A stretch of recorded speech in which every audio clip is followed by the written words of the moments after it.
안녕하세요. 한신기계의 눌림 매매 영상입니다. 이보다 완벽할 수는 없는데 정확하게 저점 매수, 고점 매도를 했습니다. 이전에 쌍방울에서 상승하는 도중에 매수하는 우를 범했었는데 한신기계에서는 똑같은 실수를 반복하지 않기 위해 상승하는 걸 정말로 지켜보고 눌림 자리를 기다리고 있었습니다. 기다리니까 결국 자리가 왔죠. 쌍방울의 경우에는 강력하게 상한가를 갈 거라고 예상하고 있었기 때문에 차마 기다리지를 못했던 건데, 한신기계는 상을 터치할 수는 있겠지만 상한가를 마감할까? 이런 의문이 조금은 있었기 때문에 쌍방울보다는 기다리는데 조금 더 인내심을 가질 수 있었습니다. 쌍방울은 미친듯이 올라가니까 이러다가는 놓치고 상한가 가는 걸 멀뚱멀뚱 보고 있겠다, 이런 조급함이 굉장히 강했었죠. 그래서 쌍방울은 불나방처럼 상승하고 있는 도중에 나도 모르게 매수 버튼에 손이 갔던 것이고,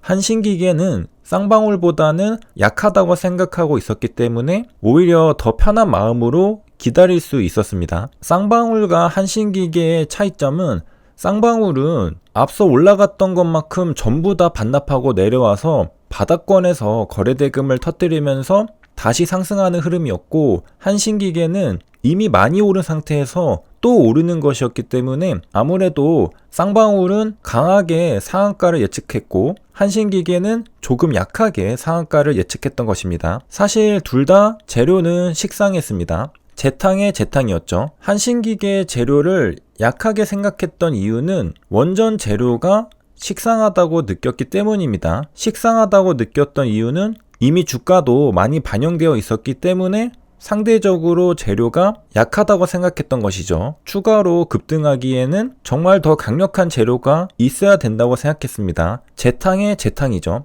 그래서 원전 관련주는 오늘 한두 번 매매하고 더 이상 매매하면 안 되겠다고 생각을 하고 첫 번째 매매를 시도했었던 것입니다. 한두 번 매매를 끝내고 나서는 이제 끝이라고 생각했고 다른 싱싱한 재료가 나오는 종목에서 매매하기로 생각을 했었습니다. 그리고 매매를 안 할 종목은 즉시 관심 종목에서 삭제하는 것이 유리합니다. 잠깐 구경 정도만 하면 되죠. 왜냐하면 지켜보다가 갑자기 오를 때 나도 모르게 매수 버튼에 손이 가게 되거든요. 그게 내동매매죠. 내동매매 하게 되기 때문에 매매를 안 할 종목은 안 봐야 합니다. 보면 매매를 하게 되기 때문이죠. 그렇다면 이런 궁금증도 생길 수가 있는데, 왜 이렇게 많이 급등한 종목에서 매매를 하는가? 20% 이상 급등한 종목에서 왜 매매를 하는가?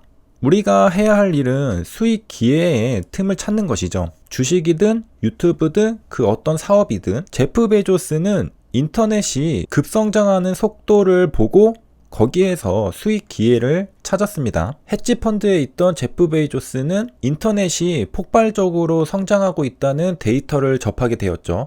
제가 알기로는 그 당시 수석 부사장이었던 걸로 기억을 하는데, 곧장 직장을 때려치고 인터넷 사업을 했습니다. 인터넷으로 책을 파는 사업을 했죠. 그리고 좀 있다가 모든 걸 파는 온라인 쇼핑몰 회사가 되었습니다. 이렇듯 급격히 증가하는 패턴에 어떤 수익 기회가 숨어 있습니다. 인터넷의 트래픽이 급격히 상승할 때 거기에서 아마존 같은 사업 기회가 있었고요. 비트코인이 급격하게 상승할 때 거기에도 시세 차익의 수익 기회가 숨어 있었고요.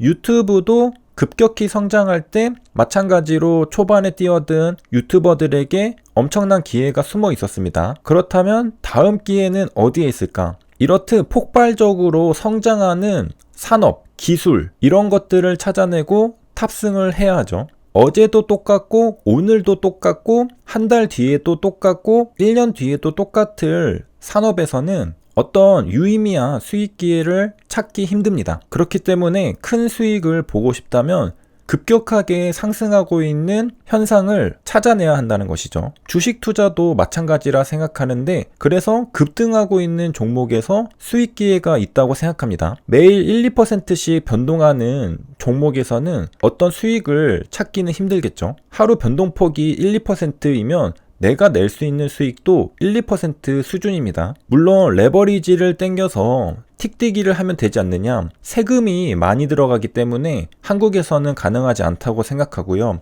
변동폭이 커야 수익 기회가 있다고 생각합니다. 또한 이와는 별개로 상따는 재미있는데요. 새롭고 강력한 재료라서 공부하는 재미도 있고, 만약에 상따에 성공하면 다음날 갭이 얼마나 뜰지도 궁금하고 기대감을 가질 수 있고, 때로는 희망 회로까지 돌릴 수 있기 때문에 일단 매매하는데 굉장히 흥미롭습니다. 물론 고수분들 중에서는 급등한 종목에서는 매매를 안 하시는 분들도 굉장히 많은 걸로 알고 있습니다.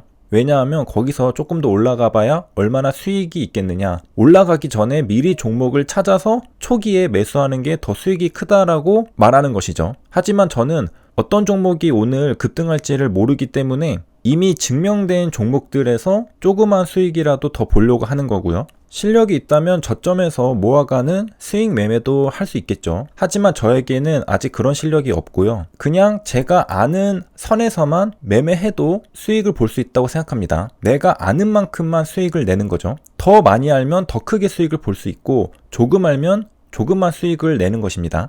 한신기계는 호가창을 보고 저점에서 잘 잡았고, 신기하게 정말 고점에서 팔았죠. 그 이유는 반등할 때 적당하게 매도를 해야 되는데, 저의 경우에는 평균 수익률이 2%였기 때문에 사자마자 2%대의 매도 주문을 걸어놨습니다. 그 결과 우연의 일치로 최고점에 팔리게 된 것이고요. 우연입니다. 그리고 보통 제 평균 수익률이 2%대니까 그 안에 적절하게 매도도 된 것을 알 수 있습니다. 아마도 제가 수익을 낼 때 평균적으로 2%를 내는 걸 보면 2% 정도 상승했을 때가 고점인 경우가 많았던 것 같습니다. 고점이라 생각하니까 팔았는데 그걸 평균을 내보니까 대략 2%가 됐던 것이죠. 그러니까 2% 정도 오르면 대략 고점이다라는 것을 제 매매 내역을 통해 끄집어낼 수 있었던 것입니다.